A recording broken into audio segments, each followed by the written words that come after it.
ನಮಸ್ಕಾರ. ಕೋಲ್ಡ್ ಆಗಿದೆ, ನೆಗಡಿ, ಕೆಮ್ಮು, ಕೋವಿಡ್, ಟೆನ್ಷನ್ ತಗೊಳ್ಳಂತದ್ದು. ಅದೇ ಶುಕ್ರವಾರ ನಮ್ಮ ನಿರ್ಮಾಪಕರು ಹೇಳಿದಾಗೆ ನಮ್ಗೆ ತುಂಬಾ ಬೇಜಾರಾಗೋಯ್ತು, ದುಃಖ ಆಗೋಯ್ತು. ಏನಪ್ಪ ಹಿಂಗಾಯ್ತು ಕತೆ ಅಂತ. ಅಂದ್ರೆ ಯಾವ ತರ ದುಃಖ ಆಯ್ತು ಅಂದ್ರೆ, ನಾನು ಥಿಯೇಟರ್ ಹೋಗಿ ಅಂದ್ರೆ ಓಕೆ ಕನ್ನಡ ಸಿನಿಮಾ ಬರ್ತಾ ಇಲ್ಲ, ನಮ್ ಸಿನಿಮಾ ಜನ ನೋಡ್ತಾ ಇಲ್ಲ ಅಂತ ಅನ್ಕೊಂಡೆ. ಪಕ್ಕದ ಸ್ಕ್ರೀನ್ ಅಲ್ಲಿ ಇಂಗ್ಲಿಷ್ ಯಾವ್ದೋ ನಡೀತಾ ಇತ್ತು, ಫೈನಲ್ ಡೆಸ್ಟಿನೇಷನ್. ಇನ್ನೊಂದು ಹೌಸ್ಫುಲ್ ಹಿಂದಿ ಯಾವ್ದೋ ನಡೀತಾ ಇತ್ತು. ಅಲ್ಲಿ ಹೋಗಿ ನೋಡಿದ್ರೆ ಅಲ್ಲೂ ಜನ ಇರ್ಲಿಲ್ಲ. ಅಂದ್ರೆ ಒಂದು ಶುಕ್ರವಾರ ಒಂದು ಕ್ರೇಜ್ ಇತ್ತಲ್ಲ ಮುಂಚೆ ಜನಕ್ಕೆ, ಅಂದ್ರೆ ಸಿನಿಮಾ ರಿಲೀಸ್ ಆಗ್ತಾ ಇದ್ದಂಗೆ ಫಸ್ಟ್ ಡೇ ಫಸ್ಟ್ ಶೋ ಅಂತಲ್ಲ, ಬಟ್ ಆ ಶುಕ್ರವಾರ ಬರ್ತಾ ಇದ್ದಿದ್ದು ಫುಟ್ ಫಾಲೇ ಇರ್ಲಿಲ್ಲ. ಅದೆಲ್ಲ ನೋಡಿ ನನಗೆ ಒಂಥರ ಬೇಜಾರಾಯ್ತು.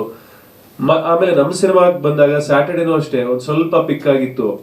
ನಿನ್ನೆ ಎಲ್ಲಾ ಕಡೆ ಆಲ್ಮೋಸ್ಟ್ ಫುಲ್ ಆಗಿತ್ತು. ಅದು ಖುಷಿ ಆಯ್ತು. ಯಾಕೆಂದ್ರೆ ಒಂದಷ್ಟು ಜನ ಬಂದು ಹೇಳಿದ್ರು, ಅಲ್ಲ ನಮ್ಮ ಫ್ರೆಂಡ್ ನೋಡಿದ್ರು ಮೊನ್ನೆ, ಅವ್ರನ್ನ ಹೋಗಿ ನೋಡಿ ದಯವಿಟ್ಟು ನೋಡಿ ಅಂತ ಹೇಳಿದ್ರು, ಅದಕ್ಕೆ ಬಂದಿದೀವಿ ಅಂದ್ರು. ಸೊ ನನಗೆ ಎಲ್ಲಿ ಖುಷಿ ಆಯ್ತು ಅಂದ್ರೆ, ವರ್ಡ್ ಆಫ್ ಮೌತ್ ಸ್ಪ್ರೆಡ್ ಆಗ್ತಾ ಇದೆ, ಜನಕ್ಕೆ ಇದು ಮುಟ್ತಾ ಇದೆ, ನೋಡ್ಬೇಕು ಅಂತ ಅನಿಸ್ತಾ ಇದೆ. ಸೊ ಹಾಗಾಗಿ ಇವತ್ತು ಒಂದು ಪ್ರೆಸ್ ಮೀಟ್ ಉದ್ದೇಶ ಕೂಡ ಅದೇ. ಚೆನ್ನಾಗಾಗ್ತಾ ಇದೆ. ಸೊ ನಿಮ್ಮೆಲ್ಲ ಸಪೋರ್ಟ್ ಇಂದ ಇನ್ನ ಚೆನ್ನಾಗಾಗುತ್ತೆ ಅನ್ನೋದು ನಮ್ದು ಒಂದು ಆಸೆ, ಅಭಿಪ್ರಾಯ. ಸೊ ದಯವಿಟ್ಟು ನೀವೆಲ್ಲ ಸಪೋರ್ಟ್ ಮಾಡಿ.